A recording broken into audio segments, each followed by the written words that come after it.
from Ask Me Decor, and thanks for coming back if you watched the last video, and if you're new, thanks for joining us.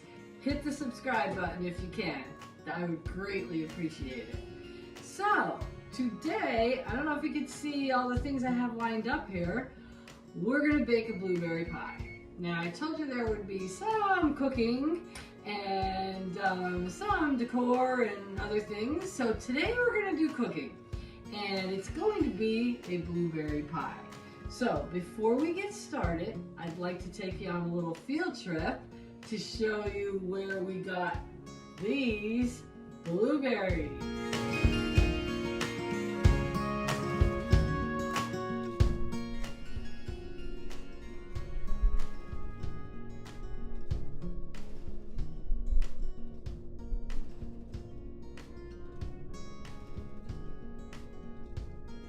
Hi guys, so we're here at the blueberry farm. This is called Stemrich's in Nescapec, Pennsylvania. Beautiful blueberry farm. If you're ever in Northeast Pennsylvania and you're looking for something to do in July, maybe about 2 or 3 weeks in July, we're able to come out here and pick. They weigh your container, and then you pick as much as you want, and then they weigh them, you pay them. They have a little shed right behind me back here. They sell blueberry ice cream, blueberry syrup, blueberry muffins. So it's a really fun place to come spend a morning, get some really great blueberries. They are huge. Let me pick a couple here, and I will try to show you how big these berries are. They are so good. What I do a lot of the time, I just stick them in a little Tupperware container and take them to work as a treat. I mean, this is literally like eating candy. Can you see them? I mean, they're gorgeous. They're delicious. Now, this farm actually has several different varieties. I can't even remember. I mean, it's like in the 30s how many different varieties of blueberries they have.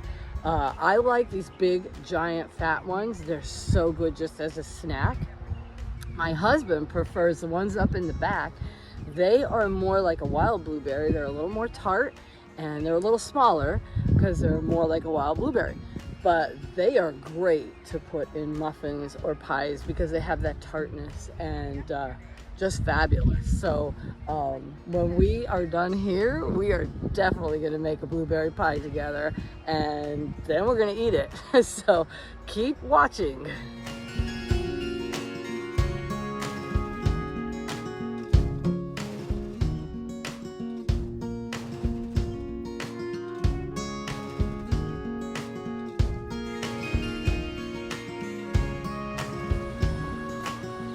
So here we are picking, and the blueberries are gorgeous, and I'm having such a great time. The weather's perfect. There's a little bit of a rain threat, but we're getting through it, and so far blue skies. So I mean, we're gonna pick as much as we can and see what happens.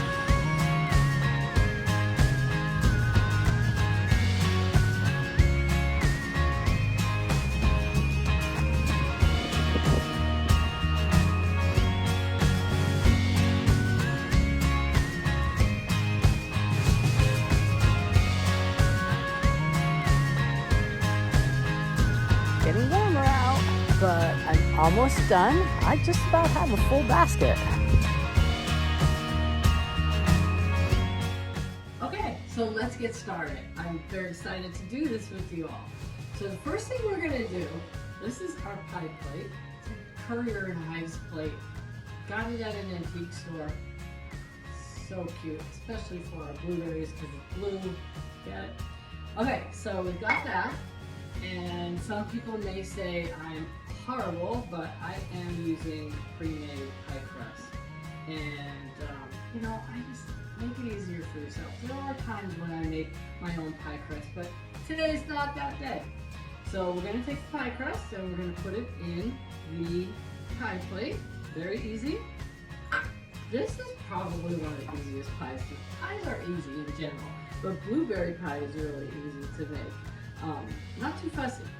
Okay, so One tip on this pre-made pie crust that you buy at the grocery store, if you are storing it in the refrigerator and you want to bring it out and make your pie, zap it in the microwave for maybe 5-10 seconds, maybe a couple more seconds than that, just to soften it up. It will roll out better. Sometimes when you're trying to roll it, the dough starts breaking and you don't get a nice round piece of dough. So if you zap it in the microwave and warm it up just a touch, you can work with it easier. So that's our pie crust. Let's put that aside for a second. Next, another bowl I got at an antique store. I love antique stores, and I love the white dough bowl look. So we're gonna use this today, and the first thing you're gonna do is take your blueberries. This is 4 cups of blueberries. We're gonna pour them in this nice bowl. I've washed them, dried them, ready to go here. Next thing is a cup of sugar. We're gonna put that on our blueberries. And the next thing, I'm like looking at my recipe right here. Let me show you that in a minute. This recipe book is my husband's aunt's. It is so old, probably about 100 years old. The cover fell off of it long ago, but let me tell you, some of the best recipes I get are out of this book, and it is 100 years old, especially my pies. And like every once in a while I'll make a cream puff, that's in here, but great old recipe book. And I love having stuff that is nostalgic and part of the family, and makes me remember my husband's aunt, who was very special to us. So anyway, that was a little sidebar. Let's move along now. We put our sugar in here. The next thing is going to be 4 tablespoons of flour. And we're going to put that on our blueberries. And then we're going to put 1/8 of a teaspoon of salt. And we are going to put a tablespoon and a half of lemon juice. I'm using fresh squeezed, but you can use store-bought lemon juice, you know, out of the plastic container. Whatever you have, don't get fussy. So let's dump that in. And let me just grab a nice spoon and stir everything up. And you just want to coat these blueberries really good with all of this. Coat them good. And the flour is going to help thicken the juice and make the pie like stay together when you cut it, you know. So coat them really nice. I'll hold these up so you can kind of see how it's going there. Between the sugar and the flour, you're going to get a real nice coating on those blueberries.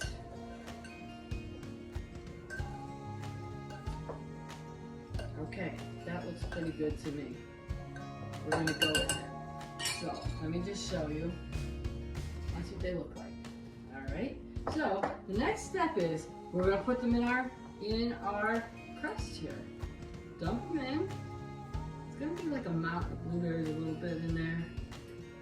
Some of my sugar went to the bottom, but that's okay. It will blend it. Don't worry about that. Okay.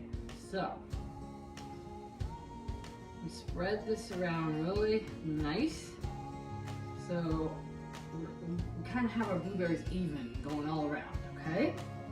Now, the next thing I'm going to do is I'm going to take the second roll of dough, roll it out a little bit, and we're going to make the lattice work on top. Now, that can be intimidating to people. I like to cut these strips in about 1/2 inch. Very quickly, you're going to cut the strips. Don't fuss. Because, you know, when this bakes, the only thing you care about is eating it, not anything else. So what you're going to do is take some of these strips and put them across your pie. 1, 2, 3.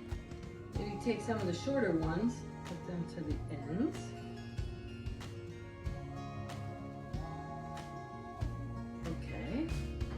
Now, here's where the lattice part comes in.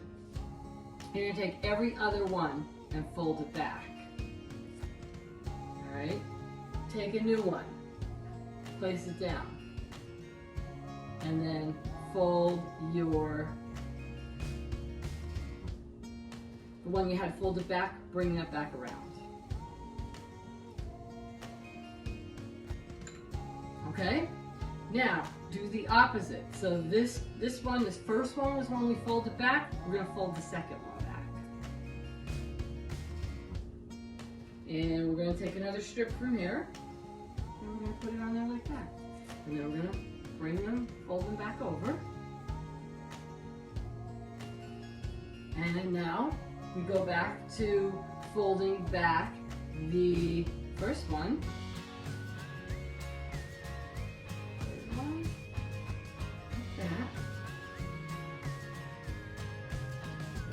Strip, put it on, fold back. Now, again, we've got to fold back again. And you just keep repeating that process till you've got what looks like an amazing lattice work on the top.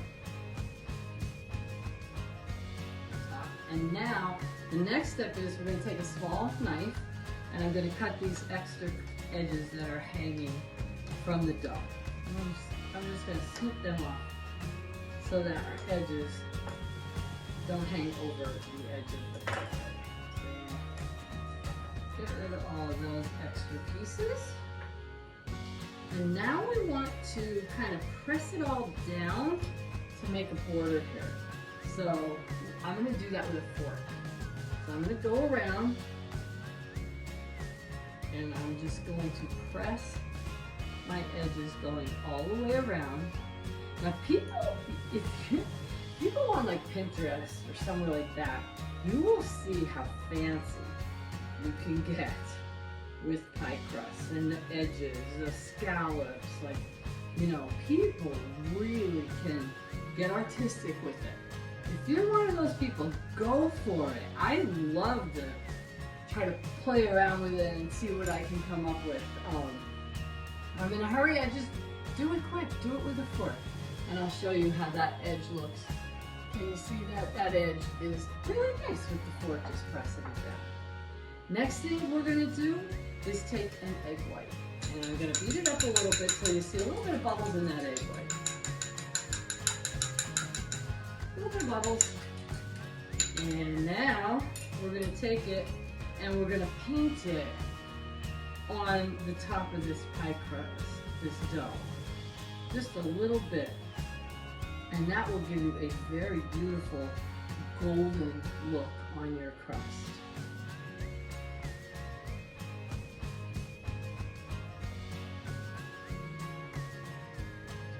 It doesn't take too long doing this.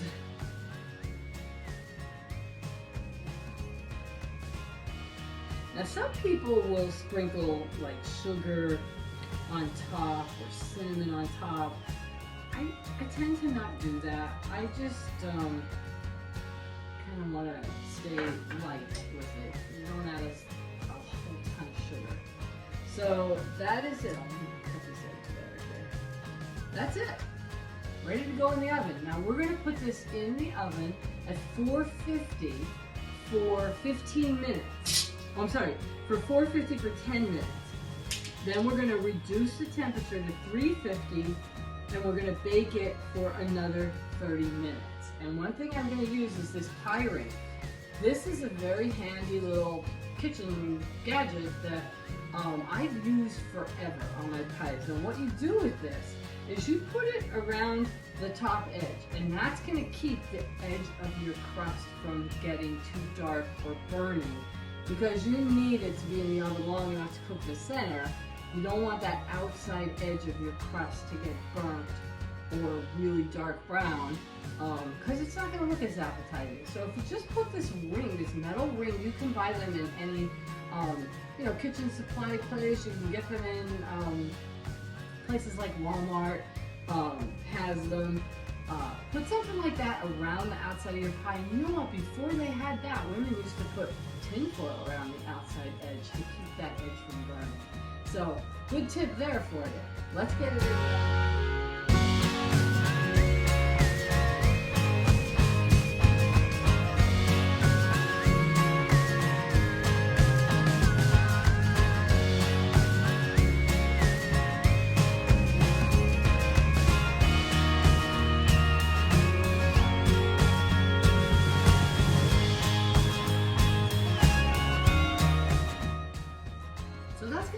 it for blueberries in the summer. I hope you enjoyed this video, and make sure you hit that subscribe button. And the next video we're going to do is this kitchen is going to get changed. So I have an idea. It might include another little field trip somewhere. I'm going to call it my end of summer decor for the kitchen. I'm going to take down the 4th of July things, and I'm going to do a little bit of like a summer look, but not too cluttered.